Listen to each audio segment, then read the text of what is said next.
Hello and welcome to the first ever Gust of Wind podcast. I'm Steuben. This is my co-host GazerBeam2K. We're kind of new to this whole podcast thing ish. Take it away, man. Tell them about yourself since it's the first episode ever. For people that don't know us that aren't like on our Twitch channels regularly or within the Twitch Pokemon community. This is going on YouTube, Spotify, wherever you may or may not find podcasts in some shape or form. So May or may take it not away. find podcasts. Take it away. Yeah, what's going on, you guys? GazerBeam2K here, back here with Steuben. I've been wanting to work with Steuben for like years. I'm so excited. I'm fangirling right now, Steuben. Oh my gosh. Okay. Tone it down a yeah, little bit. Come on. Okay. Hey, No. man. We normally do our thing on Twitch, but this will be on YouTube. This will be on Spotify. This is the first episode of the first episode of the Gust of Wind podcast featuring myself and Steuben. Stu, we got a few topics to talk about, right? Yeah, we're going to talk about the regional that just happened this weekend at Sao Paulo in Brazil. I'm sorry if I am not good with pronunciation on that. We're going to talk about SP for short. A little bit about what we want to do with this podcast, the direction of it, potential guests, segments, bits, all that kind of stuff. We'll talk about Gazer's first ever IRL Pokemon experience, not counting like the late 90s, early 2000s, because it doesn't count anymore. And then, we'll talk about PTCGL and the horrible transition, the outlash of the community, and the big push from all the big content creators. And then we'll end with a Q&A segment with everybody live on Twitch. And if you catch this later on YouTube or over on Spotify or Apple, whatever, come hang out with us on Twitch. We'll be alternating weeks depending on what's going on, but come follow us, twitch.tv/Steuben or twitch.tv/GazerBeam2K, and come ask questions and hang out in the chat and goof off and have fun. Yes, sir. You said it all. So yeah, what do we want to do? That's the real question. Why are we doing this? We should probably give people some backstory about this. This is definitely a you thing. It's a me thing? Oh yeah, you've been up my butt for this for a while, right? Like, okay, first off, I don't want everyone hearing this to think I've been up your butt. You have a girlfriend, I have a wife, so technically she's my fiance, but thank you.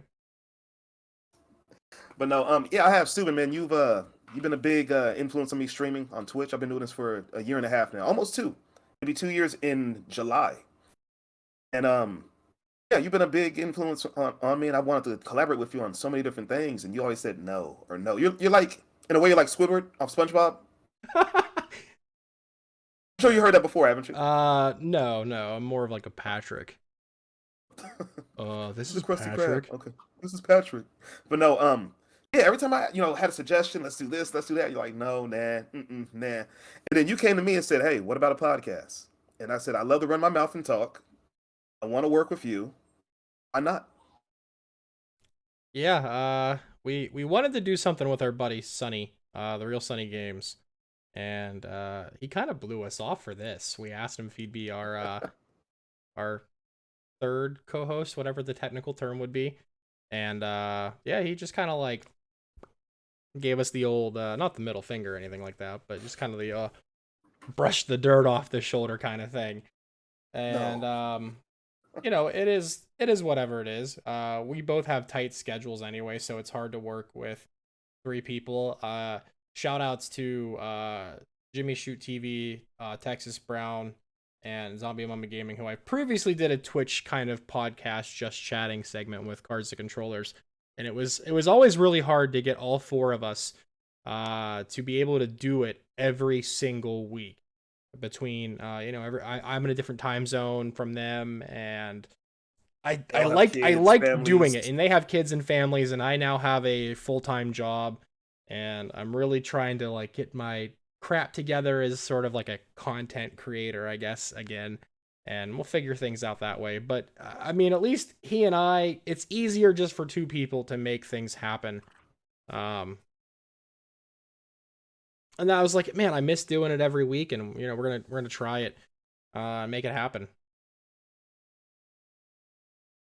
Yeah, I mean, hopefully at some point in time we can get maybe Jimmy on here. Maybe we can get Texas Brown on here. Maybe Sunny if he doesn't flip us off again. Yeah, and I mean, like, I know you want to reach out to a few people specifically, and I have a few ideas. of potential guests. I don't want to like say names and then we miss and Hey, land. no, And no leaks, no leaks, no leaks. Also, please don't invite yourself either. Nitri, Nitri. Don't like. I've never invited myself on as a guest, anywhere else. So I don't want to like say hey, no, and shoot someone's feelings down and no disrespect, Nitri. I know you were joking anyways, but I still. shamelessly have invited myself on multiple podcasts. And how'd that work out for you? I made one of them. I made one. Yeah, well, technically you did. You did make one. But I made one. They're not together anymore. So you kind of broke up the Beatles there, Gazer. It had to be me. Yeah, I've invited myself on multiple podcasts, and it doesn't work out that well. It does not. So we'll reach out to you. Don't call us. Yeah, we'll call you, or our people will call you, or some form of human being will call you. I'm not quite sure where to use the word people correctly sometimes. Oh, you're not wrong. That's a different topic though. Yeah. This is topic. Surprisingly, this is a Pokemon trading card game podcast.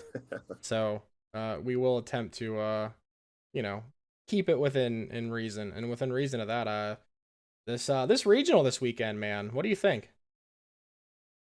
Definitely interesting. There's some light controversy. Well, I guess it's not light, is it? Oh yeah, we could definitely brush on that, and I don't want to like cause a witch hunt or anything of the sorts, but there were some instances that were shown off on stream of some either severe misplays or potential cheating or just dummy accidents, and the memes that the Twitter community have created this weekend with the Rapid Strike Drizzile errata had me laughing. I've seen that. And I mean, just big huge shout outs to everybody who went over the live streams with actual commentary, because the official live stream for this, and I use official lightly because it wasn't like a TPCI kind of thing. It was really scuffed. It felt like it was just kind of like, oh, we have a camera, we have some internet, we might as well just put a camera there and film it. The V-Star markers looked like they were cardboard tickets from Chuck E. Cheese for a little bit there, but they were actually just masking tape over GX markers. I thought it was cardboard too. I think that was the worst part. I feel like with the stream and the recording, they did the best they could, probably, right? They didn't they did the best they could. I feel like the TOs like put it on, or somebody involved, and that's still awesome they did it, because like it felt good to still be able to watch games this weekend compared to like Liverpool where there wasn't one. And I feel like we're all kind of just spoiled by the official like TPCI quality of some of these streams and some of the other things. Was this one actually official, or is this just I don't think it was official, but it was ran by somebody who was involved with the regional. So it was not TPCI. There was no full production crew whatsoever.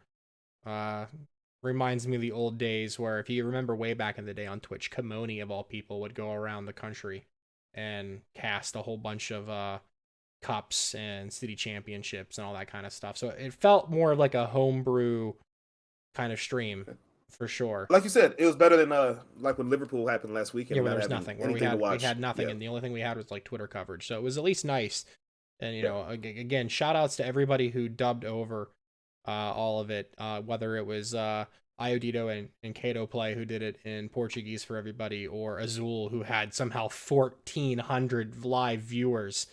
I seen 1,200. He had 14 at one time. During the finals, he had 1,400 live views casting over it, and I mean, some of the chat was like kind of cringe sometimes, but big props to him for putting some people in their places this weekend too. I loved to see it. Like, most people that make content and do stuff like want to impress everybody or kiss everybody's butts, and he was just like, you know what? No, I don't like that attitude. Get out of here. Screw you.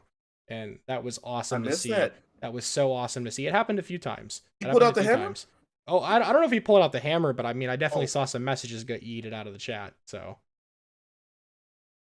It was interesting to watch him go down over like misplays and like breakdowns and stuff, especially not knowing like full deck lists like a normal full on stream where they have access to that kind of stuff. So, but yeah, everybody that like did all their own little streams and whatnot and everything else over that's awesome. We need more of that kind of stuff.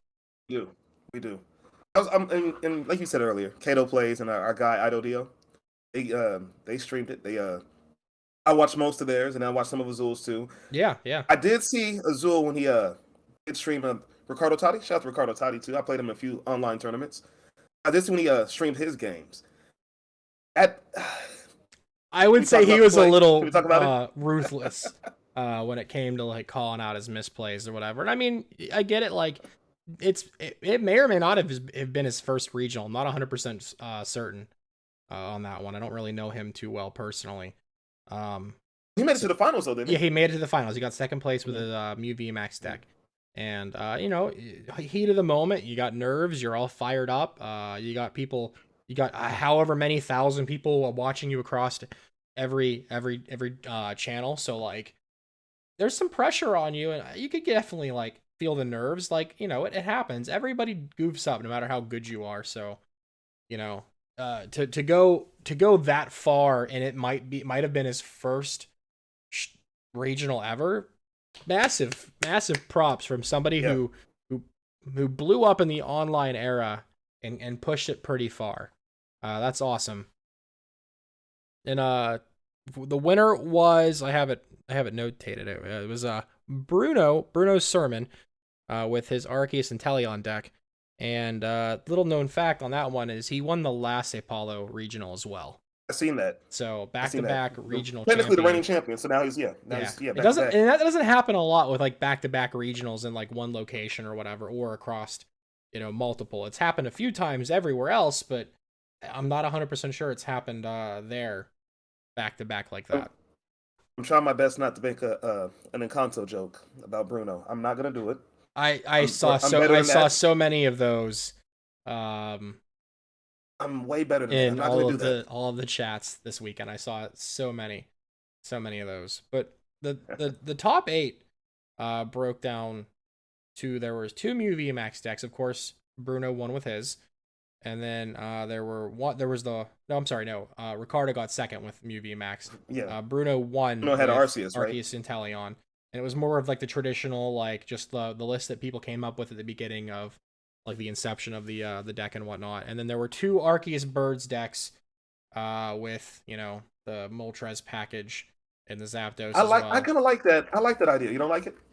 No, nothing wrong with it. Nothing wrong with it. I have some spice that's sort of similar to that I can't like give away yet. Waiting for indie regionals potentially. Ooh. Our group of players around here, we've kind of cooked up something pretty good. And then yeah, there was a Jolteon list. There was the one Arceus Urshifu list that made it in, and then there was the crazy sight of Whimsicott Arceus in the top 8, and they were on stream a few times. And honestly, that was a really cool deck. We've seen Whimsicott get played locally in the zone tournaments we stream on Thursdays, where we can see it like snipe with a V-Star power for 60 times the amount of energy attached to it, which is really cool. And we saw it win a game at the end of the top 32 to bubble into the top 8 with that. And like, he just sniped a Crobat VMAX for 3 prizes. And it just, that's kind of a cool thing, man.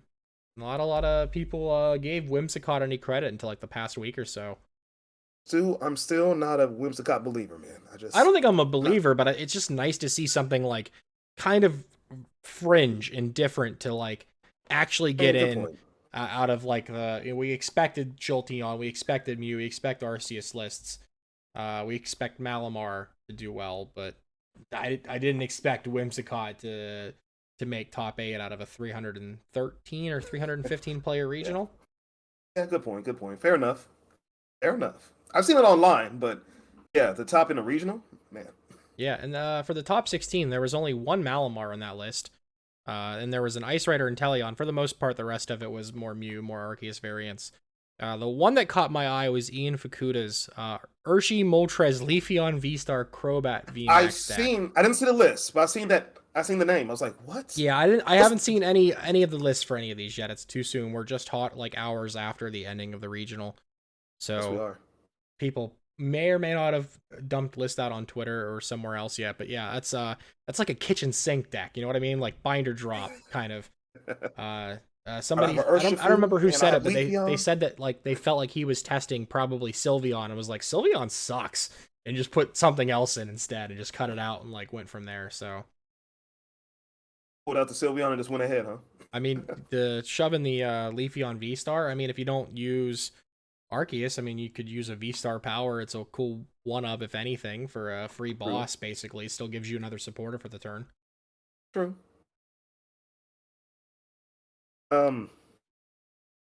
Talk about the misplays slash. Yeah. Oh man. Can I say cheating? Is that the right phrase? I don't know. I know one of the players was disqualified. From the instance with the Drizzile after the fact. After, wasn't it? Yeah, and you know now that one I watched that. Do you feel like that was intentional or? I mean, the way he played the cards down very fast and counted them out and just kind of like slipped it in there. I don't want to cause a witch hunt or like have people come attacking me, but that felt like he really just needed to cheat that knockout to get through that game. There's been times where I'm playing a game and I assume honestly that Drizzile's Rapid Strike. I'm like, oh yeah, it's not. That's right. I mean, it's happened. I mean, there is a Rapid Strike Drizzile, but it's not good. Well, we mean this. No, not at all. It's not. We mean the we mean the Sword and Shield Drizzile with Shady Dealings. Shady Dealings, yeah. Sussy Dealings. It's kind of sus today or this weekend. I mean, it's kind of sus. But when organizing cards, I played recently in real life. I organize my cards, sometimes by Pokemon, by trainer, by energy, right? In my hand. So that's he organizes cards in that, Pokemon, trainers, right? Okay. So he went Sobble, Drizzile, and trainer. So I don't know I think he might have just made a mistake, no? I don't have the answer. I mean, it ended again. He was disqualified. So the judges may or may not have found that to be malicious, or there was something else that happened, like multiple infractions, warnings, penalties that led up to a DQ. We don't know the full story, for sure. Some people say it was an accident. It's really hard to say. It really is. Without us being there, without being staff, without there being like an official live stream where like the judges kind of like give feedback to like the casters. We didn't have casters, so we don't really know 100%. So it's it's kind of crazy to think about it, and people could have just like bullied them into like DQing the player, even if it was a mistake. That could have happened because like, Twitch went wild. Yeah, Twitch went wild. Twitter went wild. It was man. Yeah, I mean, you gotta make do with what you can do sometimes. But I mean, who knows the real answer on that topic? I really don't know. Now there was another instance, right? That's the one I know about. What else did I miss? I feel like there was something, but I can't quite remember what it was. It wasn't as hilarious with the memes, so it didn't like stick in my memory, and I didn't put it down on my notepad, so I don't 100% know what the other potential instances. I'm sure somebody in our Twitch chat will light us up and let us know. Oh yeah, there we go. There was a Genesect that got used twice. So there, yeah, okay. Yes, okay. So apparently, then there was a player that used a Fusion Strike system a second time on the same Genesect. So that's definitely I mean, again, you can't say it's cheating because they could have just forgot in the heat of the moment Mm-hmm. live on a stream. Everybody makes mistakes, first time IRL players. But I feel like a lot of people that play Mew, like they need ability use markers. Um, you need them. You need them 100%. You got to have something to keep track of them. Even if you tap the card a little bit, like you could bump it if you move That's or what I was gonna say. retreat. It could have 100% been a true accident as well. That's what I was gonna say. You play in real life IRL way more than I have. Multiple times a When you week. use yeah, when you use multiple abilities, do you just claim it and just say I'm using this, and I do you tap it a little bit? Do you turn it sideways, upside down, take the card out the sleeve? if I can What do you do? find where I can reach into within reason, I have and I have markers. The shop I work at, we have a 3D printer. So we make ability use markers. And if you're listening to this, you can't see it, but we have them on Twitter. And 3D printed, they're nothing crazy, but they do the job and it helps keep track of it. And I mean, of course, we see some people kind of like corner tap their Genesects often. But even if you put like a upside down status marker on it instead, just to indicate that it's been used, I mean, not only helps you become a better player, it just keeps everything kind of honest, and the integrity of the game stays more intact. I played locally last Wednesday, and I played against a Mew deck, and every time he used his Genesects, he tapped him, sideways, corner tap. Yep. I played against someone else who was playing Rapid Strike Malamar, and every time they used like a Drizzile or Inteleon, they pulled it out the sleeve a little bit. Okay, that's a little bit different. I mean, I'd be afraid to pull my cards out of the sleeve sometimes. uh you never know if a passerby is gonna hawk a loogie on it. And I mean, at regionals, everybody's got masks on, and of course, local level, that's different everywhere depending on where you live and the stores and local ordinances and whatnot. So I'd be afraid to whip him out of the sleeves, but ultimately, when it comes just a to little bit. like those abilities being used, though, and any penalties or warnings or DQs or anything, it always just comes down to the judge and the head judge of that event. So you got to respect both sides for making their decisions and going from there and saying if it was malicious or not, and especially too when you have video evidence of it as well. It makes it even easier for those judges to be like to go back and review it if they missed it, because then it's not a he said she said kind of or argument anymore. Like there's hard video evidence of what's going on. But yeah, so you said you started playing IRL, and I was going to touch on that. yeah. I mean, I was going to tie it into to the last regional too, Brazil. Playing online, which I've been doing since 2014, and then playing in real life IRL, which I hadn't done since 22 years ago. I don't remember. I don't know how long. No, 25 years ago. I don't. Can you remember the last set that you were involved with beforehand? It was base set through Neo Destiny. Okay, so you're looking at 2000 and 2001 probably. So at bare somewhere around minimum, there. at least 20, 21 years. Yeah, it was a while. But I hadn't played in real life for a long time, and I could say there's just playing this last week. There was times I forgot, like, did I evolve already? Have I used this ability? Did you evolve? And one guy he tried to evolve his Drizzle. I was like, oh, wait a second, I just evolved. I can't evolve that one. I'm like, oh, you're right. And I was gonna let it happen. I'm like, oh yeah, yeah. So I don't know if anyone per se cheated. It wasn't flat out like someone just slid cards out of their sleeve and said, haha, I have this, or had a Yeah, there were no like Greninjas on the lap or the false Talonflame starts or whatever. None of that none of that happened. For sure. Nothing like that. So I think it might just been a slip up of on stream nerves, big tournament.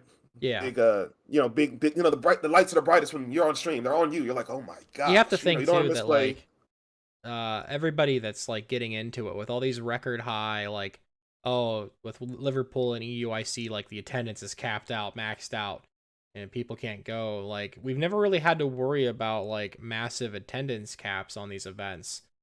So, I mean, there's definitely a big boom of people wanting to play the game now. And a lot of these online people who started during the pandemic, like it's their first time. So, Who you, you telling? you know, people are going to make mistakes. They are going to goof up. Accidents do happen. Yeah, so from just being in my first real life tournament and seeing, making the mistakes I made, and did I evolve? Did I forget to evolve? Did I attach already? And people who've been playing longer than I have making the same mistakes. I think it just happens. And I think just this past weekend in the region, it just happened. Yeah, everybody's a little bit rusty.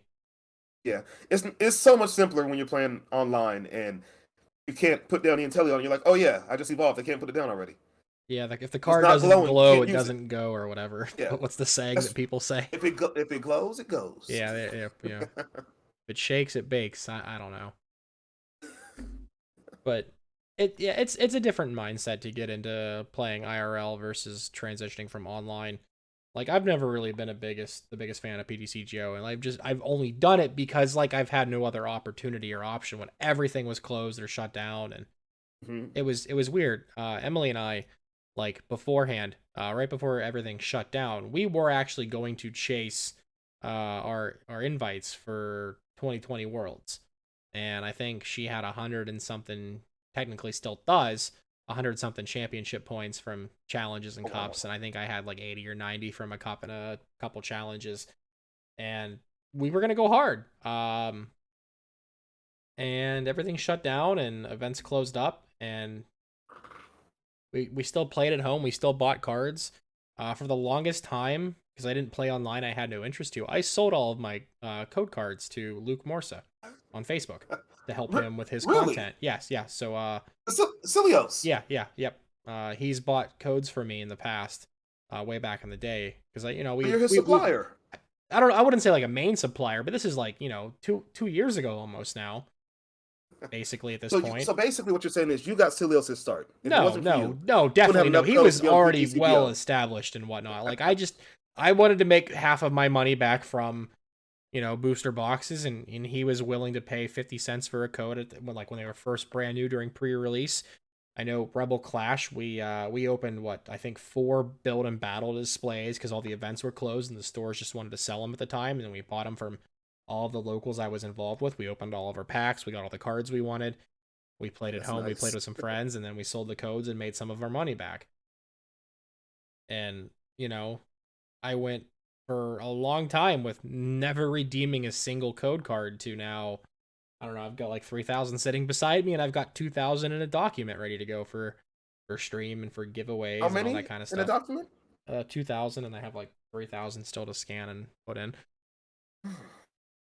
Card shop benefits, man. Working at the shop, people bring them You in, got to and talk about that. You got to tell me more about that in a we'll get second. there. We'll get there. We'll get there. Yeah. But yeah, no, I never really like wanted to play PTCGO. I always thought it kind of sucked. What were you and Emily, your fiance, playing in real life at the time before the pandemic? Can I Yeah. say? Oh, I can't. Oh, I can't say that. No, it's okay. It's Before okay. the No, we're good. We're good. Yeah. the virus? Can I say virus? The No, you're virus. fine. It's fine. It's fine. People know what it is. It's fine. It's not over with, but The damn pendic. The damn pendic. yeah. Yeah. Before There the you damn go. pendic shut down everything. Sure. Totally. But no, yeah, we were What were we you were guys? we were What were you guys playing playing? IRL before. Right when it shut down, I think it was we were leading into Rebel Clash before everything got axed. So I was playing. I was going to build Dragapult, and I wanted to play Rillaboom just for the fun of it, because you were able to hit for 280 with the right math. Mhm. And before that, though, I think our points came from like I was playing ADP Zation, and before that, I played ADP Keldeo, so I was definitely a degenerate. And she would, I know she played like an Alolan Muck tag team deck, and Really? it was pretty cool. It was pretty cool, and I can't remember what else she was playing at the time, but we had a few decks, She and was just grabbing kind of points with a Lolan Muck and Muck. yeah, yeah, Wow. yep. Shout out to Emily. It wasn't as common for everybody just to copy paste bin dump their decks onto Limitless, and you know go from there. I would say nowadays a lot more like net decking copy paste happens because it's just so easy. That's all I see nowadays. What do you mean? Yeah, like for example, like we look at Liverpool and we look at Robin Schul's deck list that won. It had 22 or 24 one-of cards in it. And then over the next week on Limitless, you look at Urshifu decks, and they all had the worst losing records. Because people would just copy his list and go in and like, oh, this guy went 2 and 5. Oh, what was he playing? Oh, Urshifu. Oh, let's look at the list. Oh, it's Robin Schultz. It's Robin Schultz. It's Robin. So like big brain kind of thing going on with like just the creativity and the design of his list, but definitely like the master sequencing.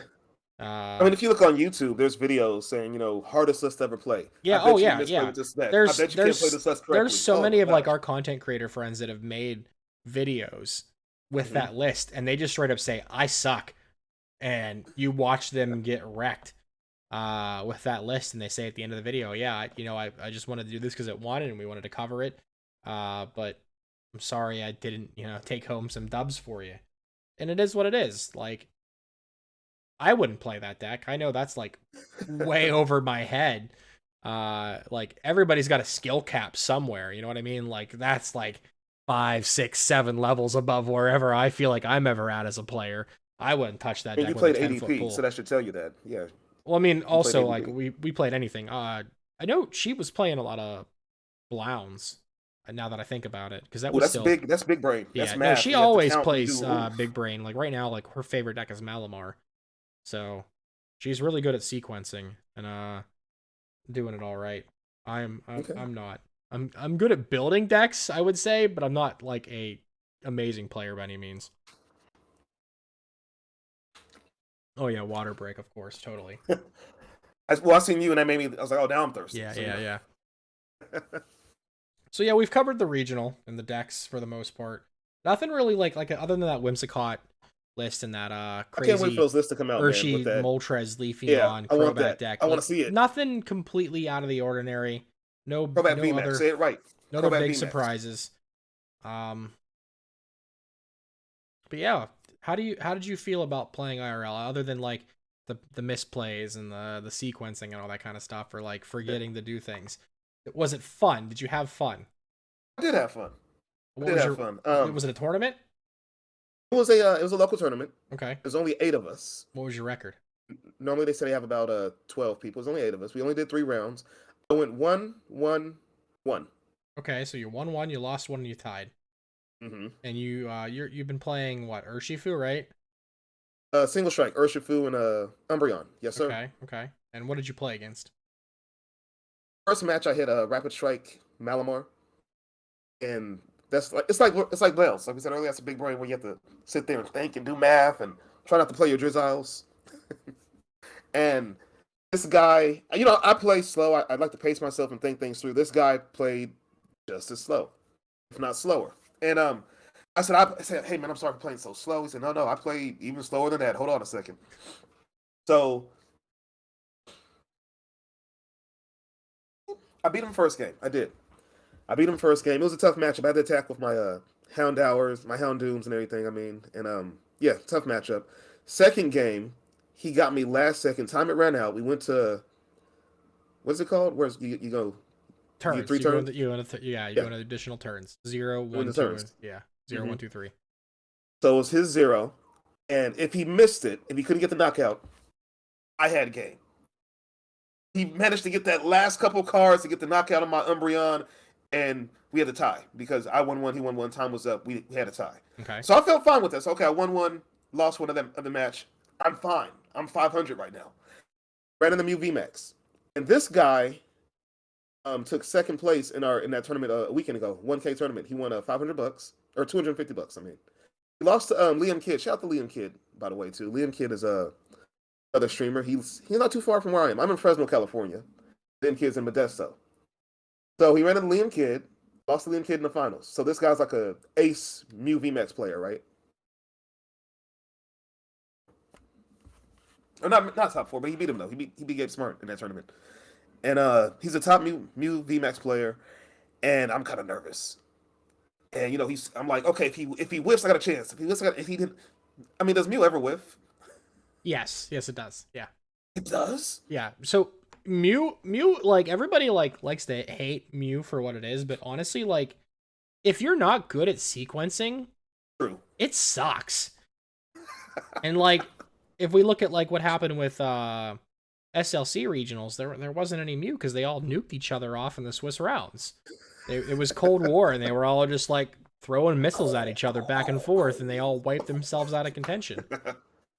It's not like an easy deck to play. Like you can still like 80% of the time be small brain and still win with Mew, but like there's circumstances like where you need to know like what to actually sequence for.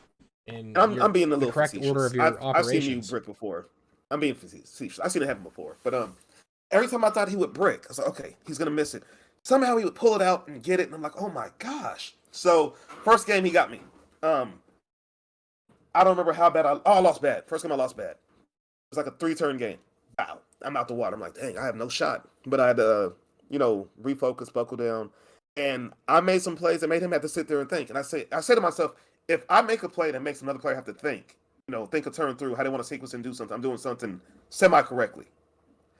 So I think at one point I put forth like an Umbreon VMAX, and I bossed up his Meloetta, and I killed that. And I said, okay, if he attacks with Mew, it's not enough to knock me out because he already played most of his power tablets or whatever it was. So then if he attacks, I knock him out, that's game. So he can't attack with Mew VMAX. In that case, I have boss in my hand because Mew VMAX doesn't play any hand disruption. So I had boss. So I had that. That's been proved wrong. The one guy this weekend played a judge in his deck. That's big brain. Yeah, I like that's that clever. A lot. I like that a lot. That's clever. I kind of wanted it in my list now. That's clever. The most big brain thing I saw, it was about 2 weeks ago, was going horn, Mew VMAX. Mm-hmm. That blew my mind. I was playing the same thing, single strike, Urshifu and Umbreon, playing that in a tournament. I think I was in top. I hadn't made top cut yet, but I was playing, against somebody in the tournament, and I discarded all my Urshifus. Right, got to get them out of my hand. I don't want to see them. They'll get knocked out easy. Echoing Horn came out, brought up her Urshifu. Lost knockout. I'm like, what? What? Yeah, a lot of people tech the Echoing Horn to get around like the Duraludon matchup. Yeah, I see it now. Now I'm seeing it everywhere. But I see no Duraludon anymore. Like it's Duraludon at this point. Duraludon. But no, in that tournament I was in real life, I kind of checkmated him, and then he misplayed. I had him thinking so hard he misplayed. If he attached the energy to his Meloetta, and just attacked with Meloetta and used attached to Meloetta and used Lisa to attach again and attacked with it, he would have had game. But he didn't. And he attached his Mew instead. He's like, oh no. So then I just boxed up the Mew, took him out, and I ended up winning both those games, last 2 games. So I beat him. And then I ran into Arceus and Inteleon. I said, oh, easy dubs, right? Urshifu. It's over. You bricked. Did you brick? Game 2, I bricked. Game 2, I had a chance for a knockout. I bricked. First game, though, I played precise, precisionally. I played very well. Great precision. I got lucky. I needed a boss and energy. I ended up top decking it off of Power of Darkness, right? I gambled everything. So I'm going big. I told him, so I'm finna gamble. And the guy knew me from Twitch, too. He said, yeah, I've been in your stream a few times, and I watched you. He said, it's nice to see you playing in real life. I said, oh, thank you. So as I'm talking everything through, he's like, of course, great play, good move. I'm like, he's a nice guy. I like this guy. He makes me feel good. But I told him, I said, I'm finna go big. I said, I'm finna go big and try to gamble. So I played a Crobat, drew some cards, discarded some more cards, grabbed something. I'm just digging. And I'm 2 cards away. And I hit him. I hit the energy, I hit the boss. And I brought up his he played Dunsparce in his list. Dunsparce takes away the weakness of so yeah, Arceus. your plan just kind of went out the window there, right? Well, yeah, I had to focus on his Dunsparce, and I got his Dunsparce by turn 2, which is my goal. If I take out Dunsparce turn 2, I'm good. He plays Ordinary Rod. Oh, so you just got it back. Yeah. There you go. Yeah, so I was like, maybe he prized the Rod. No, he didn't prize the Rod. Got the Rod. Got the Dunsparce back. And you have to remember, your opponents always have all the outs to every situation, and you never have any in the first place. That's just how it works. I should write that down. I did not know that. Is this just in real life or online too? Or it's in everything kind of thing. It's not just in life. Yeah, just in life. Okay. Your opponents have all the outs, and you're just in Brick City. You're the mayor of Brick City. But yeah, so he the Dunsparce just sealed my fate. And in game 2, he was struggling. He bricked a little bit. and I just had to get one. No, I had to get both my Houndooms out. So I think I Arnie didn't hit him. I Crobat didn't hit him, and then I had to pass the turn, and then after that, he just took off and finished me off. He beat me 2 games to 0. So after everything was said, I went 1-1-1. I won a pack. The pack had a Dust Snore in it, so whatever that's worth. 10 cents. Yep. Yeah, you're about right. Maybe a quarter But if you're lucky. But no, from a deck I built for like $60 that I had been playing online. I played pretty well. I played pretty decently. I know what I'm doing with it pretty much. I was like, let me take this to real life. So $60, I was good to go, and I did okay. My first real life event in like 20-something years, and I went 1-1-1, and I'm not like ecstatic, like oh boy, but I'm like, all right, Gazer, well done. It could have been worse. Now, are you gonna attempt to go to any regionals? Not this year. Yeah, they're kind of like few and far between with like a scuff season. I feel like your best bet is to wait till next year and potentially Yeah, I'm like gonna wait till next year. get into cups if they get them back. I'm hoping we get league cups back and challenges and Get stuff. some quick just points to, that way. Pick up some yeah, challenges and league cups. Get some quick points. little points and like ways to regrow like communities and whatnot IRL too, because not everybody's got like 1K tournaments going on where people are flying out and playing in them. Yeah. Well, this guy this past weekend had a 1K tournament, and he had like I said, Gabe Smart, who took top 8 at Salt Lake City. Liam Kidd went to Salt Lake City as well, and another guy on Twitch, Dr. Tastebad, Pablo. They all came out to this tournament. I think it was like 45, 50 people. This little shop, and they squeezed them all in there and had tables and sanitizer, and people had masks and some didn't, and it's just the climate we're in. And I just went to go view and just watch because like I don't have a deck yet. I don't have a deck, so I'm just watching like wow, okay, cool. So then I ordered the pre-made single strike deck, the V Battle one. Oh yeah, the V Battle deck. Yep. Yeah, I ordered that, grabbed a few more singles for it, put some stuff together, and I went there Wednesday and I said, hey, if anyone has, I was missing like 12 cards. And everyone in that shop had the cards. I bought a few off some people, other people let me borrow them, and then I bought them from them later on that night, and I was able to put the deck together. So I have it now. I only have one deck, but I think I want to keep going. Every Wednesday it is. I want to keep going. I'm trying to get Jazzy, my wife, try to get Jazzy involved and see if she wants to go. We'll get Manaya, my stepdaughter. Maybe get the baby. Little Nate can go, baby Beam. So, in our area, one of the bigger TOs is one of the bigger professors, AJ Schumacher, and his policy is that if the kid is old enough to hold the cards and read, they're good enough to play. So, if you he can hold the cards, he can't read yet. Well, so I mean, you got to hold the cards in a non-destructive manner. Like you just can't be like, oh, in the mouth, just yeah, wow. yeah. And I actually just ruined that Mimikyu.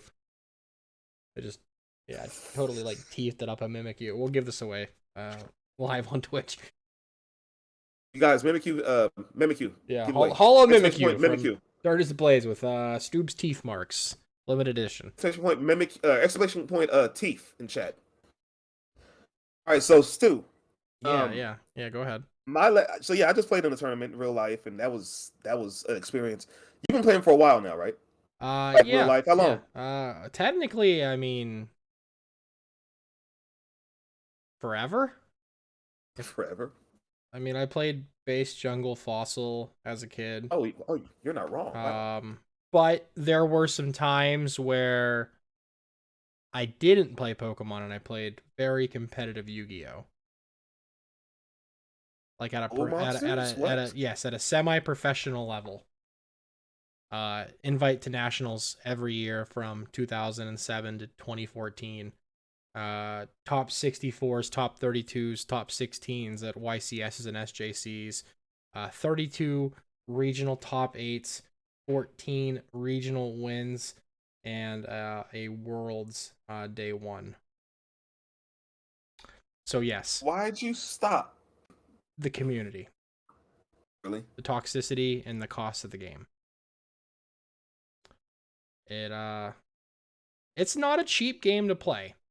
Yu-Gi-Oh is not a cheap game to play. Even now, if you want to play it at a competitive level, it's not cheap. It is not cheap at all. Like, I think to my knowledge right now, like, tier 1 decks, I think, are $800 to $2,000. Hold on a second.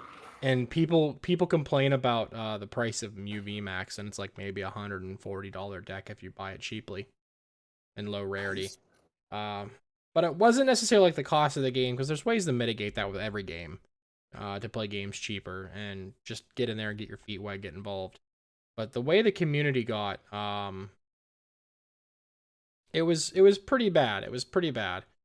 And, you know, it's hard to say some things because it's kind of like borderline, but just the way the game state was anymore at the time I quit playing after Nationals in 2014. And that was a wild time because it was the Navy Pier in Chicago. Like, they picked probably the worst possible venue for that event. Like, Chicago notoriously has pretty high crime rate, especially downtown. Mm-hmm. And it's kind of hard to put a few thousand Yu-Gi-Oh players in a tourist trap, in a very limited space. And it was just kind of like the last straw for me. Okay. So I got back into Pokemon after that year. Like, I never not liked Pokemon or never not kept up with it. But I wasn't actively, like, tempting to play competitive or whatever. And when I got back into Pokemon that year, there was nowhere to Pokemon.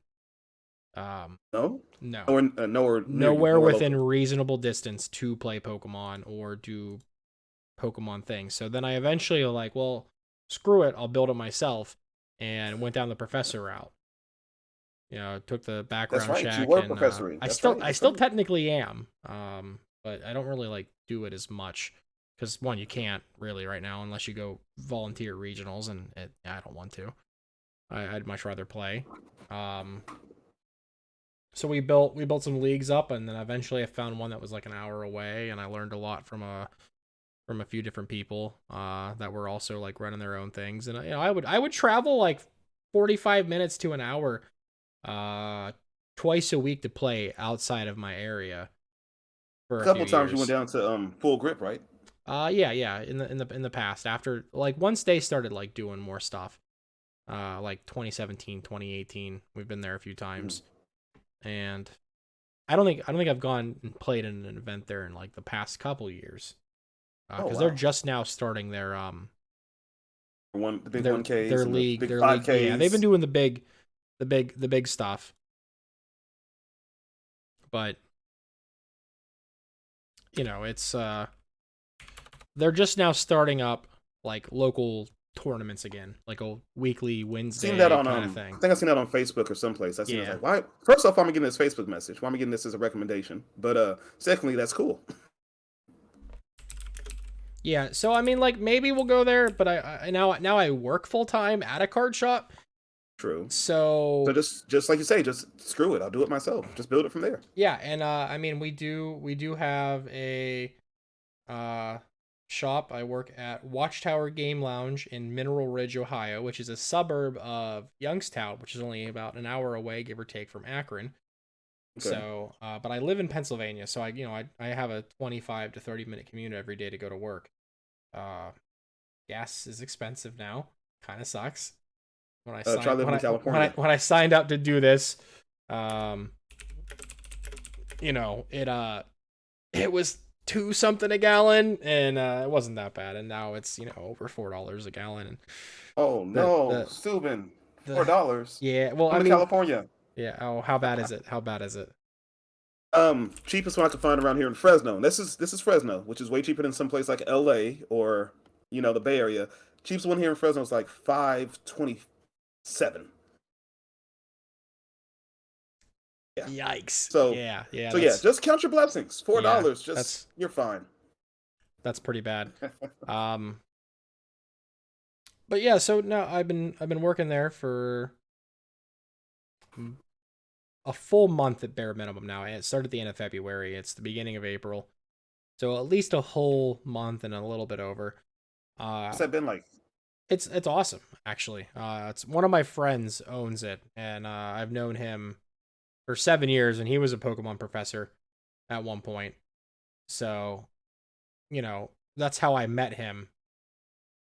And we went in that direction, and I was going to be his professor for the store And then he opened in February of 2020, and then everything shut down in March. Oh no. So That's the worst.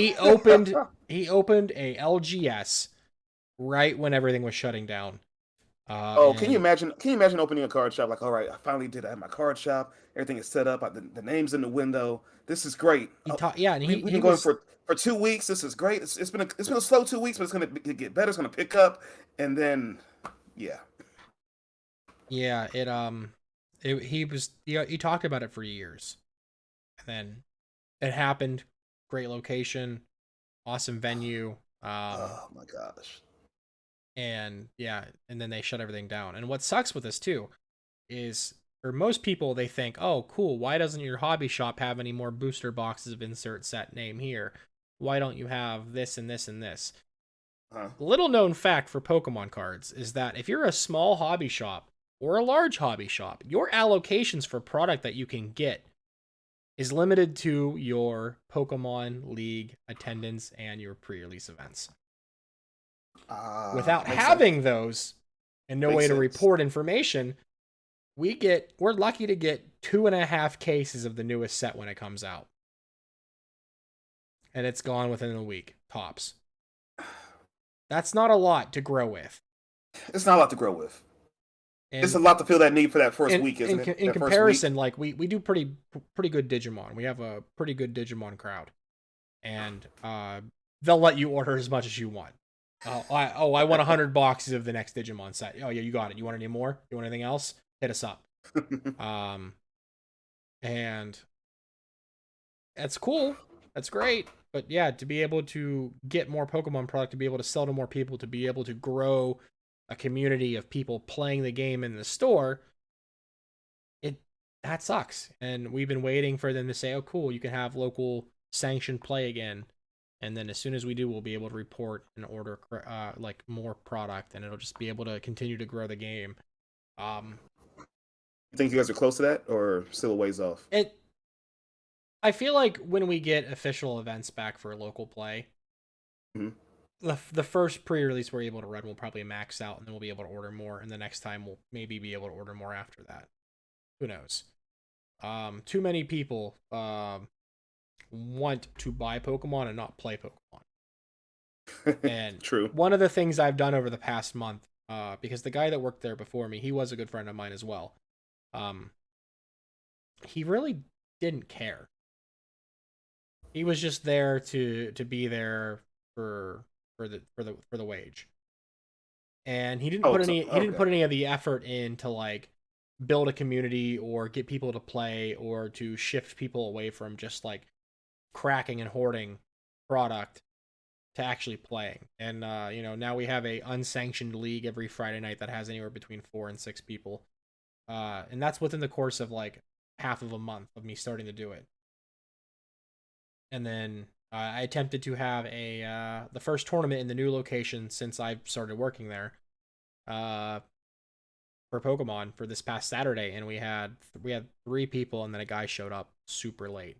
Didn't even know what was going on. He had no idea. It was just some random dude. He had a backpack and wanted to buy cards. Tournament? Wait a minute. Yeah. So I don't know for sure what he was thinking, but now he knows. Now he's aware. And some of the people that come, like either one weekend they have a kid they're they gotta take care of, or somebody else has something else going on. That's interesting, man. I mean, I got mixed up for a second when you told me you're working at one of your local card shops. Like, oh great, this is the place where because you cast another tournament locally. Yes, in the zone. Another store. Yes, yeah, in the zone. At another store. Yeah. I thought you were working at In the Zone. So I'm like, this is great. You're working there. You're casting. This is great, Sue. And you said, no, it's not the same store. I said, oh, okay. Yeah. Now I absolutely love In the Zone Gaming in Ashtabula, Ohio. 100%. I've known that owner for 8 years now. Their tournament organizer is my Pokemon dad. Brock Parch, Pokemon professor, and it's awesome. It's like, honestly, like I don't like do the whole like it's a blessing, it's a curse kind of thing. Being involved with that store is 100% a blessing. They invest in the equipment. They invest in the scene. I mean, this place is awesome. You walk into this store and you go in there and you're like, I need this common from this set. I need this common. I want a reverse foil. I want a full art. I want this. They have it. They have it all. They have glass cases full of modern Vs, VMAXs, full arts, full art trainers, gold items, whatever. And then they have like these giant like toolbox style chests with pull out drawers that are labeled with the name of the set, and they're sorted by the number of the card in the set. They're lying. No, I'm not. It's like if you wanted to build like GLC, I don't like GLC, but if you wanted to build GLC and you had like a list of like, 60 different cards that you needed, you could walk in there like, all right, cool. I need a Bidoof from blah, blah, blah. I need a Dark Patch from Dark Explorers. Wow. And they have it. They have it all. And they care a lot about the community there. They're very invested. I mean, it's insane. We had 19 people come and play Thursday night. I was just about to ask, normally how many of these tournaments? Okay, 19. Okay. Yeah. That was the biggest post-pandemic number. Don't you think it'll only get bigger from there? Yeah, it was huge before. A bad week there was 20 in the past before the pandemic. Oh, jeez.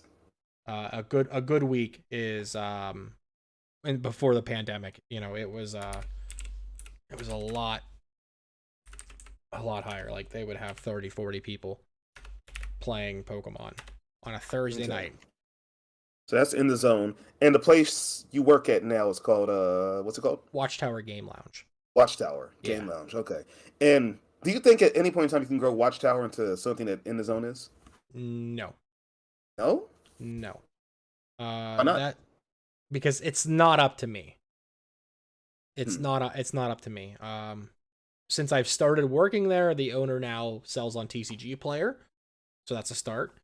He's let me completely reorganize the inventory and how it's sorted and set up, so that's a start. But it'll never have the space to play and the intense care of being able to keep like that kind of inventory. Someday, maybe if it grows and it relocates and it gets bigger, maybe, but I don't see that for years. And will I work there for years? I have no idea. Wait, I was going to say, it seemed like the main problem is just the space, huh? Yeah. It sounds as if the owner's giving you, total wherewithal. Hey, go out, make this great, do what you got to do. What should I do about this? It's not like he's, you don't want your input on a lot of stuff, right? Yeah. It's just the space is the issue. We have seating for 16. So it'll never be that way. Now, however, there is a fire hall a block down the road, like a VFW fire hall kind of thing. And when we get League Cups, if they give us League Cups, whenever TPCI decides to do it, we will just rent that out, and it can hold 80. So there you go. But it would be nice to have that inside of the store instead of a block. Maybe you can start off hosting like smaller tournaments, right? That's the plan right now. We have the 16. Yeah, that was the plan for Saturday, and we only had a few people show up. And again, like I said, missed weekends between people who either are doing something else. I know if we wouldn't have had In the Zone running their team challenge Saturday evening, we would have had at least 2 more. We would have fired off for the first tournament. So I'm going to try to get in 2 weeks. So I alternate weekend days at the shop for work. So I am by no means giving up on building it to be anything else. So good, and you have the knowledge to be able to make this work. So this is good. This is good, man. I'm happy for you. I like it. I like it a lot. It's I even streamed Tuesday afternoon. I was there. I was at work, and we ordered a pizza. I left the classroom. I went to the bathroom to watch all the donations went to the delivery driver. The chat flirted with the delivery driver a little bit. He came in, he followed the stream and chatted. We opened product. It was a good time. So it's an awesome job. Any chances of you doing that again in the near future? Maybe once a week. Oh yes, sir. Maybe once a week. So I will have to leave my classroom. I work as an elementary school instructor. I have to leave my classroom every time you stream just to say what's up to you for a second. Yeah, just to pop in, say something. We're gonna try and set up because our payment software in the store is just Square. We can set up a web portal. We might even be able to do like some sort of like live break situation. I don't know to what capacity or whatever. And I mean, it's it's nothing going to be crazy, but you want to buy So a what you're pack saying is, for $4 or $5 and open it up on stream, and we ship it off to you after you pay shipping. Sure, why not? It might happen. It might happen. so what you're saying is, not only did you help Celios get a start, you told me that I earlier, didn't know. I sold but him you're also codes when saying I didn't that you're play becoming a breaker online. as well. You're becoming No, a I'm breaker. not going to become That's a breaker. It's you guys. Oh my no, gosh. no. We're not going to become. I'm not going to become a breaker, but we're going to give people the opportunity to buy packs at like the normal price. This is Watchtower Gaming, correct? Watchtower Game Lounge, yeah. Game Lounge. Okay. Watchtower Game Lounge, and you run the tournaments at In the Zone. I'm happy for you, man. This Thanks, is good, man. Stu. And This is now good. we're doing this. We're running a podcast and YouTube videos again. I don't know. Pokemon. It's weird. I Speaking play of YouTube, I a play little, Pokemon every day anymore. So you gotta love it, man. I mean, we're here because we love Pokemon. There's a chat. We're looking at that loves Pokemon. If anyone's watching this on YouTube or listening on Spotify, you love Pokemon. So at least I hope you love Pokemon yeah. and you're not just trolling us and flaming us in the comments. Stupid engager, huh? I know, right? But, oh, speaking of YouTube, can I make a quick plug about my YouTube? Yeah, dude, the floor is all yours, man. Have at it. No, my YouTube's not as big as yours. You have over 1,000 subscribers. You have almost enough watch time to monetize off your YouTube. I'm a small infant baby compared to that. But I did put out a video recently. I thought it was hilarious. It involved a certain celebrity who attacked another celebrity recently. I won't spoil anything in case no one's seen it yet. But is reading 2K. Well, YouTube was it YouTube backslash? Is reading 2K? Yeah. Just slash. I don't know about backslash. The slash, backslash, backslash, forward slash. But no, I don't know. I just like that video. I think it's funny. My videos are funny. I can't be heavy on the gameplay because if you want good gameplay, you go watch the Mahones, the Azules, the Lukes, the LDFs. If you want something funny, come watch Gazer. Now, you hadn't made a YouTube video in about, what, 3 months? Somewhere around there? 2-3 months? I kind of went hard at the end of the summer, early fall, and then it went under projections for the amount of effort I put into it, and I just said, screw it. So, it's a monster, and, like, I don't have the time sometimes now to do stuff, but we're working on it, and we got... You're not wrong. I've got somebody that's editing some of the tournament streams. Shout out to Seaside Wavy. Yeah, you just put out a recent stream of tournament stream. Yeah, right? yep. We got it edited up, chopped up, and it's hopped up and over on YouTube. So if you ever missed the every week you do the In the live Zone Thursday tournament. streams, yep, they're gonna start being at least within Be the on week YouTube. after on YouTube. Yeah. Okay. That's what's up. And then we have the podcast on there now. And are you gonna go back to making any type of regular YouTube content? If anything? eventually I can afford a new laptop to do it with, because the laptop I have now I can't edit at all. I've tried. It bricks, it freezes, it locks up, and eventually, if the funds go my way or I get lucky and something falls out of the sky and lands on my lap that I can edit videos with, and yeah, I'll probably start recording and editing like normal gameplay deck profiles again. I always just prefer like physical cards though, like tabletop deck profiles, and those don't require a lot of effort, but I just prefer the paper card game over online any day, and I hope most people too also prefer it in time now that people can play again. Editing is an issue. If you ever need help editing, I know a few people, and they owe me a couple favors. I can pull in a couple favors too. Okay. So let me know. Yeah. Favors. So now we're going to shift into the end of all this because we've been at it for a little bit here, and we're gonna start taking some questions from the chat. We're live on Twitch. I don't know how many times we've said this before, but we are live on Twitch recording this.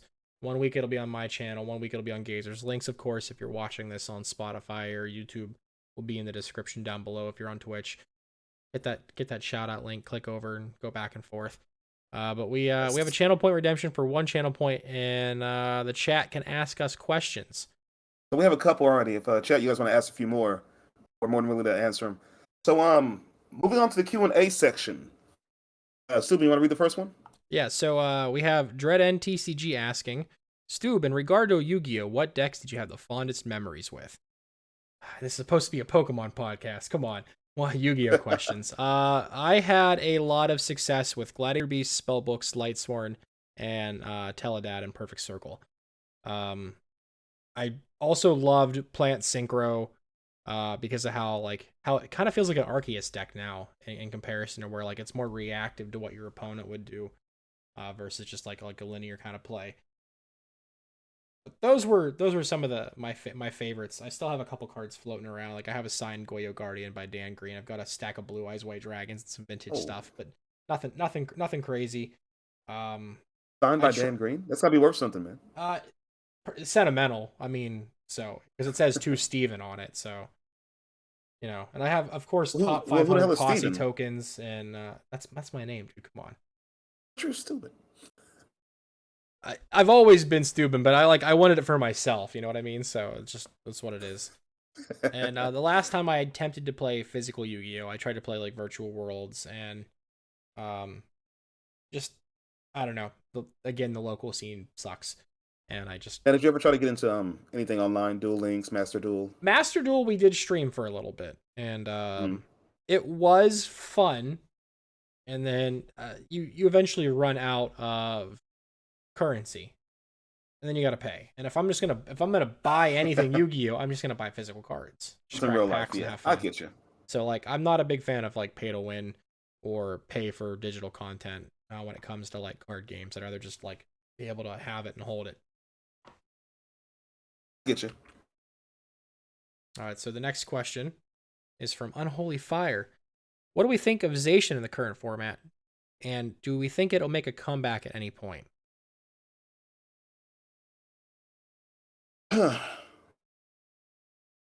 Zacian, I've been thinking about this because I'm a rogue kind of guy.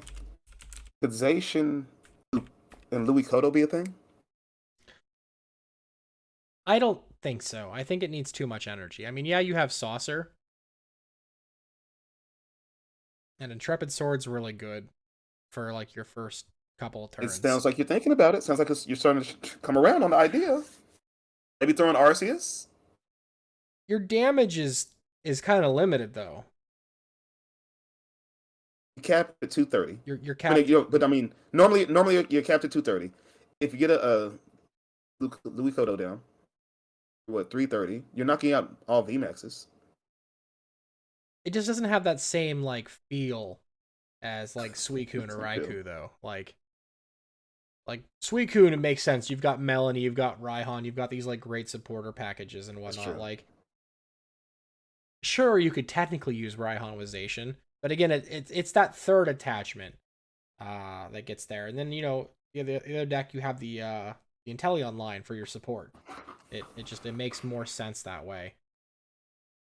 So I feel like it's a good budget deck for playing locally and having fun. Like I just disassembled it for the sleeves to give M for a deck that she built. And I bindered it, but like I haven't played it in months upon months, and it was fun. But yeah, I think Zacian, it might be a support Pokemon in a control deck for the ability now. Oh man, I don't see it like coming in. I mean, it doesn't hit for weakness on anything relevant right now. Yeah, you're right about that. That part is true. And it's just frail. It's frail, and the cost of the attack I think is the biggest downfall. 220 is 220 is not the frailest. We've seen 200. We've seen 210. That's frail. 210, you're in range of getting knocked out by Arceus with a choice belt. But 220 survives, right? It's not the frailest thing. Nah, it's just too easy for me. It's just too easy for me to knock it out. Arceus can knock it out. So his time is over. Huh? I think its time is it's over. Oh, how the mighty have fallen! And I mean, it's gonna rotate in August or September, anyways. You're right. Unless they surprisingly say no rotation, I would be very shocked about that. I couldn't see that. Too many sets then. Way too many sets. The only thing that makes me feel like there's a slightest chance, and this is like a super hot take, is that they just announced the League battle decks for Ice Rider and Shadow Rider. Those come out in June. They have a June release date. Yeah, June 17th, I believe. The Ice Rider deck has a full Inteleon line. They both have Quick Ball. They both have cards in there that all get yeeted out of the standard format. Well, remember a few years, well, not a few years, but a year ago, the ADP deck came out, and that was gone within what 6 months. 6 months, sure. 3 months though, less than. Yeah, yeah, you got a point. I, that Has it ever happened before? No rotation, or would it have what would that be? 12 sets? No, they've done emergency rotations before, like in the Diamond and Pearl era. And then they did mini rotations with like the Heart Gold Soul Silver Oh, I see. block Okay, and stuff like that. But I don't think there's ever been a time where they've said, "Hey, no rotation." no rotation. Yeah, Yeah. so So I don't know what their ultimate game plan is on that. we'll see. We'll see what they're thinking about. But yeah, Zacian, I guess his time might be over, but I don't know.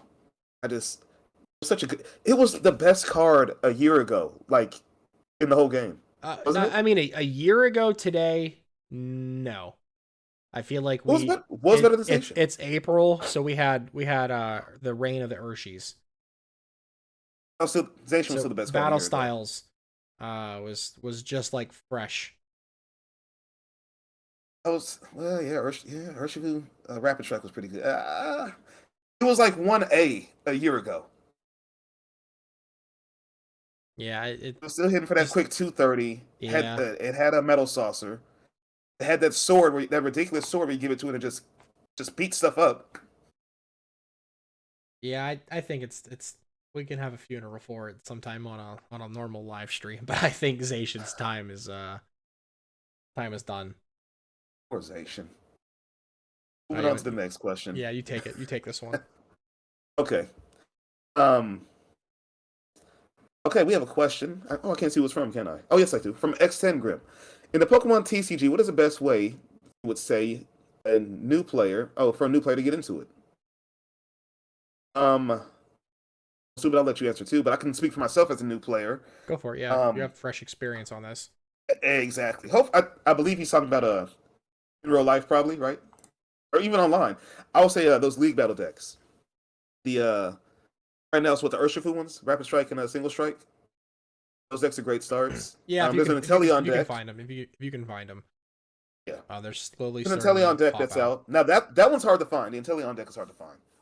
That one has the whole it's Inteleon VMAX, but it has the whole Drizzile, Sabo, Inteleon line in there to start with. That gets you a lot of pieces you need. And I think from there just about a few singles to fill in the blanks and just go from there, right? Yeah, I mean, they're not like the most competitive decks ever, but No. they are a foot in the door. It's just a straightforward way to go. If you can find Um, those, if you can find the trainer's toolkit, if that's true. sometimes they make those big promo boxes as well that have specific promo cards. If you don't have like a nice hobby shop or you're afraid of ordering singles online, it's really hard to play the game at more than like a kitchen table meta kind of level without access to ordering online or a nice hobby shop. And everybody say, oh, they're like, oh, decks are expensive, cards are expensive. If you buy the high rarity versions or the gold or the alternate arts, that can get expensive. But I mean, like on the Yes. bright side, you can build a lot of competitive decks between $20 to $70 tops. Yep. And My I deck mean, cost me about $60. look at Rapid Strike Malamar. Malamar. Yeah, Malamar's like it what, $35? maybe $20-$30 tops depending on where you buy it and how you buy it. I mean, of course, yeah, you look at Arceus, the V's are $13 to $15 a piece. Most decks play, V-Star's like two, 30 two, bucks. two to four. The V stars are 30, 35. Yeah. That's kind of nuts, but it's only that pricey because so many people want like a 4-3 line. There's not a lot of Brilliant Stars product out there. We've already had 2 waves. We're waiting on a Legend 3rd wave, and it's a lot smaller. The legend. That rumored third wave is coming. Yeah, it's drying up now. I managed to get my hands on. Do I have it right here? Where are you? Yeah, I found this last night at a Walmart. It's just the three blister pack. yeah, there you go. Um, Most yeah, people's but this access to it's gone. yeah, most people's access to Brilliant Stars now is like Walmart, Target, Myers, stuff like that. I haven't had at work. I haven't had Brilliant Stars like booster packs for 2.5 weeks now. Oof. We had a Build and Battle Stadium that sat on the shelf for that remaining time. Somebody bought it Friday night. They messaged me later that night and they pulled a Rainbow Rare Charizard VMAX out of it. So it sat there for 2 weeks. I'd answer the phone 3 times a day. Hey, do you guys have Brilliant Stars booster boxes? No, we just have a Build and Battle Stadium and a couple loose packs. Battle Stadium. That's it. And you know, no one wanted to buy it. We have it at MSRP. We sell most of our product at MSRP for the most part, and it just sat on the shelf the entire time. And I kind of want to laugh at everybody who called and asked for booster boxes, but yet wouldn't buy that. Now, why didn't you buy it? Because I have everything I want. Oh, excuse me. Oh, don't you and Emily have like 8 Arceuses? Yes. Yes, we do. I mean, she's got a couple stashed away, but let's see. Here we go. For the question that was asked, how to get started.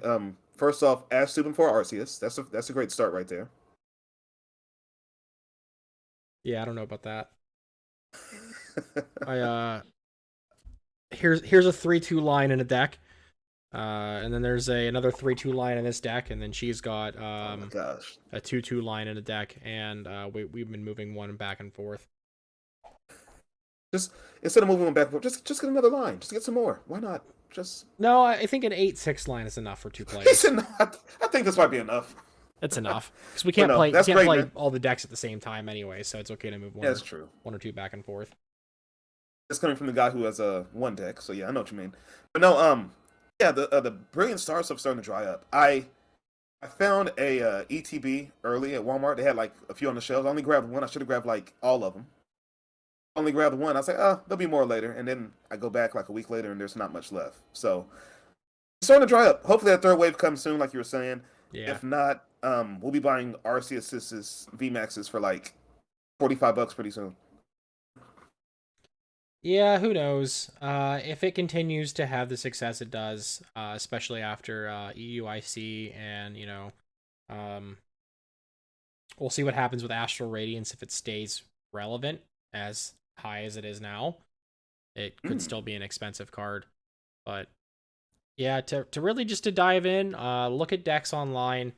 If you're brand new, it doesn't hurt to net deck really, because then learning how to build a deck is harder than learning how to play. And I mean, there's tons of kitchen table meta things that you can do. By the what's the board game? The Battle Academy comes with 3 decks. It's like $20. Oh, that thing. That has it's only $20. It's $20. It's got step-by-step instructions on how to play the first 3 decks for the first couple turns, and then you know how to do everything in there.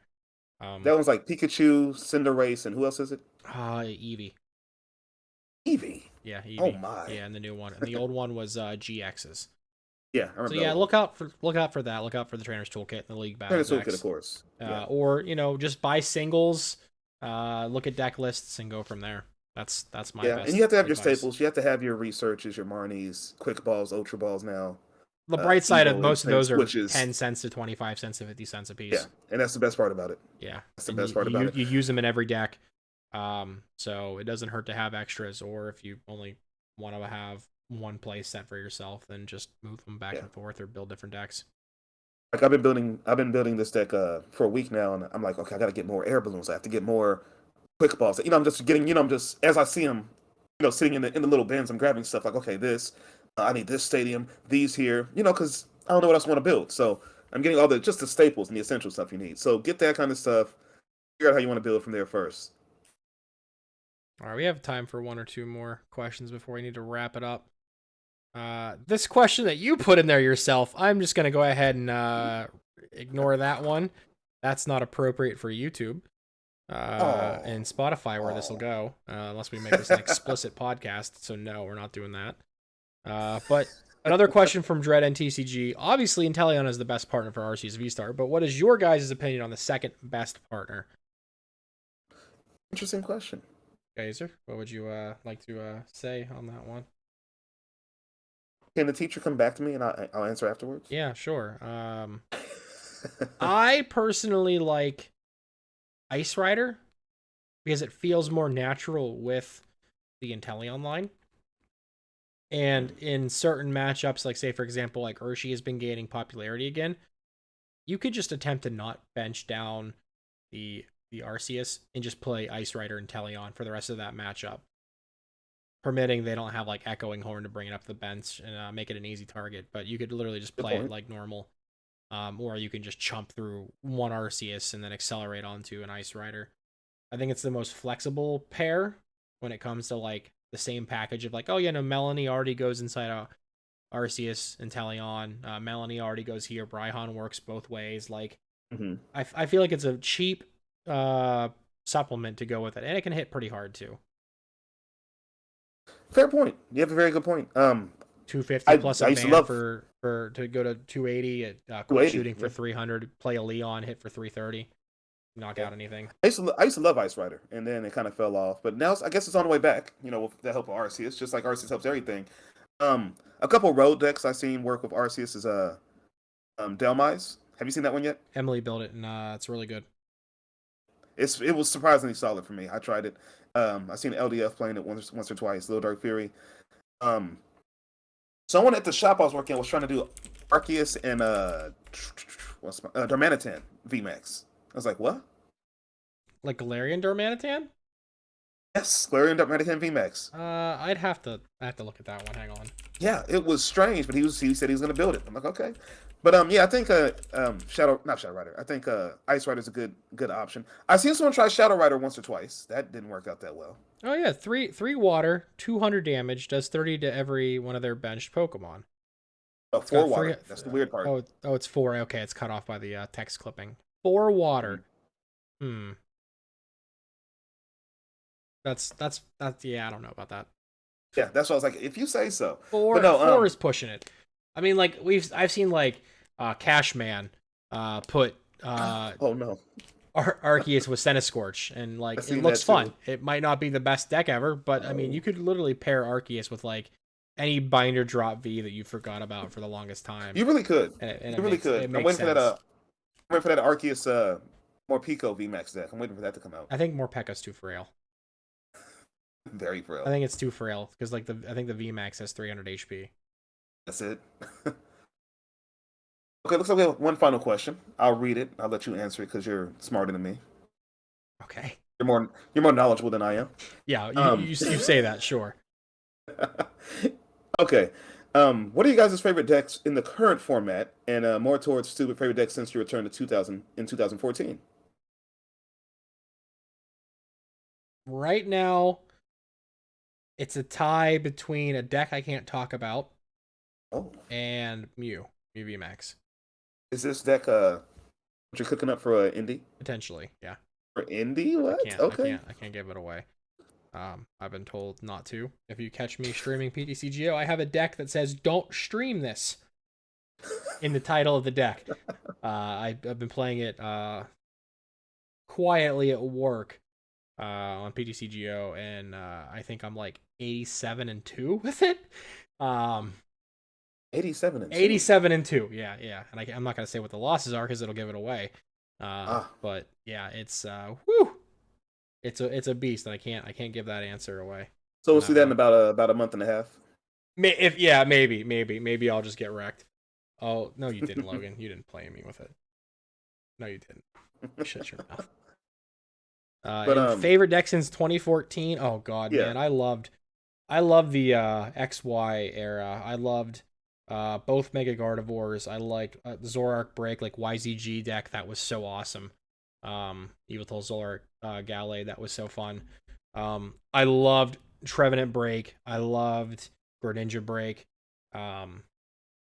Those were some of my favorites. I think the most nostalgic for since getting back into it. That's when I jumped back into 2014. I jumped in XY Furious Fists, I believe, and I really had no idea what was going on or what I was doing, and I was having fun. That's when all that fighting support came out for like Lucario EX. Almost said VMAX. Lucario EX. Yeah, remember that? Furious Fists. Yeah. Karina, Fighting Stadium, Hawlucha, Strong Energy. Yeah. Yes. Robo Substitute. I had so much fun with that deck, and just Oh no, that got me right back into Pokemon. I started playing again because I saw someone playing in a YouTube video. They said, "Yeah, there's a game online." Like, there's a game online. Yeah, Pokemon cards? one of What? my first League Challenge wins getting back into it, actually. I borrowed Lucario bats from the professor that ran the event, and it was my first League Challenge, and I went 4-0 and 1. So I definitely love that deck. I wanted to build it. I never bothered to because I could just borrow it every week, so I just never spent the money to play it myself. Did you ever dabble with um um um well, more so in the GX era, in the Sun and Moon era? Did you ever mess around with Zoroark GX? There were so many decks. Golisopod, the Garbodor control. Oh man, just Raide's beating and trade was just such a good combo, and it It let you was. create so many fun decks. And I mean, of course, DCE overpowered. I feel like if we go back in time and they like gave us double turbo all those years ago instead of DTE, like or yeah, instead of DCE, like we'd had DTE instead. I feel like it wouldn't have been as good. No, not at all. You're No, right. The cap the 20 game. damage made it. I mean, especially back then, that 20 damage made a huge difference.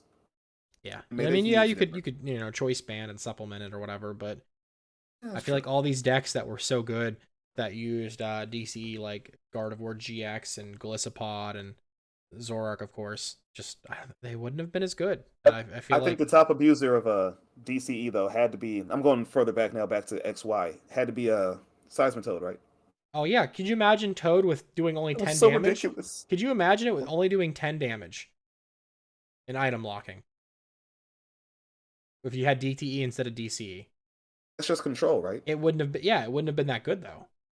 Why not? I would just lock you in, and I lock something big in the active, and then just 10 damage. 10 damage. Now, no items. I got you locked up. You're controlled. You're gonna 10, deck out. 10, I mean, you still had AZ, uh, so I mean, most Pokemon had 170, 180 hit points. It would take 18 turns to take a KO. I wasn't worried about KOs. I'm just gonna deck you out. That's 18 turns where you're drawing cards, and I'm decking you out. That's all, And right?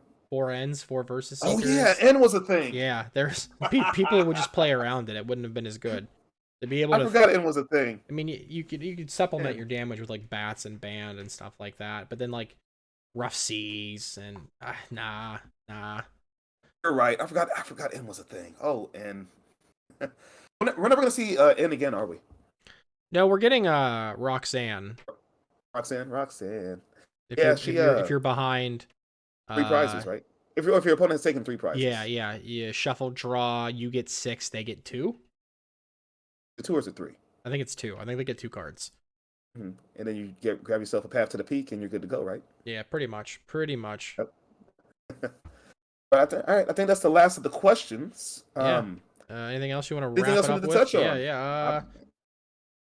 Nah, not really. Thanks for hanging out and watching us live if you're here on Twitch. If you're listening on Spotify or wherever you may find this or watching on YouTube, don't forget to do the whole like, comment, all that kind of stuff. Subscribe. Leave a review, rate it, subscribe, all Right. that stuff to help people find the podcast. Share it on social media. Anything like that really helps the both of us out. We're gonna Yes. have merch eventually with the logo that you can see on screen if you're watching it, and then we'll have that revenue to help us both out in the long run. So yeah, any shout outs or anything you want to give to anybody specifically? Anything you want to say? Once again, just the YouTube video I put out last week. I feel like it's hilarious. Well, first off, I feel like I'm a funny guy. I feel like the video just really insinuates how funny I am and lets everyone know. And your YouTube as well. We'll have once this goes live, this will be. It'll be on your YouTube, so this is great for you. You're close to getting monetized, so I'm happy for you. And no, I think that's it, man. I have nothing else to say. What about you? That's it. Yeah, that's it from me. I hope you guys enjoyed our first episode. Again, keep an eye out for more of these. We'll attempt to do this every Sunday evening for the most part, or afternoon if you're West The West Coaster, Coast, or that Best Coast, the West Coast, Best Coast. Monday AM if you're a British person. So Shout out to Punk Amy. Yeah, thanks to Amy for the raid while we were live on Twitch. Everybody that came through with Right. The hype train and the follows and all that stuff. I appreciate all that. But yeah, that's it for the recording and the podcast. And yeah, maybe we'll see you next week with some sort of unannounced, super special, awesome guest. Episode 2 next week. Special guest. No leaks. Have a good one. See y'all.